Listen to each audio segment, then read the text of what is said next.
ఒలివా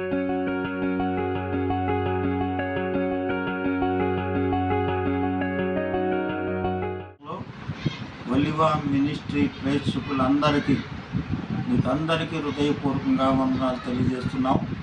మీరు బాగున్నారా? మీ పిల్లలు, మీ కుటుంబాలందరూ బాగున్నారా? మరి ఉదయకాలం దేవుని వాక్యాన్ని మనం ధ్యానించుకుంటాం. ఉదయకాలం ప్రాముఖ్యమైనటువంటి విషయం ఏంటంటే, జ్ఞానములో ఎన్ని రకాలు ఉన్నాయి, ఒక్కొక్కటి గురించి 2-3 పాయింట్లుగా మనం ఆలోచన చేద్దాం. ముందు, మానవునికి ఉండేటువంటి జ్ఞానము మనిషికి ఏం కలుగు చేస్తుంది? ప్రసంగి గ్రంథము 8వ అధ్యాయంలో వాక్యంలో రాయబడిన మాట ఏంటంటే, మనుషుల జ్ఞానం వారి ముఖమునకు తేజస్సునిచ్చును, వారి మోటితనమును మార్చబడును అని దేవుని వాక్యం రాయబడింది.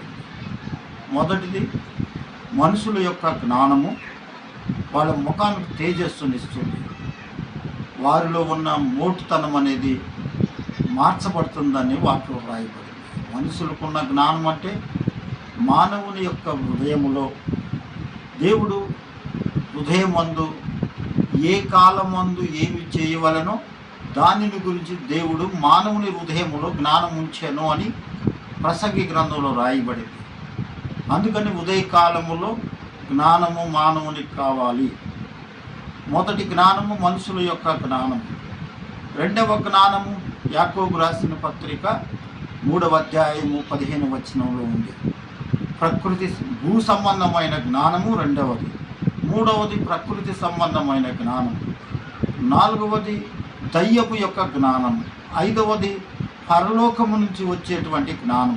ఈ 5 రకాలైనటువంటి జ్ఞానాలు ఉన్నాయి.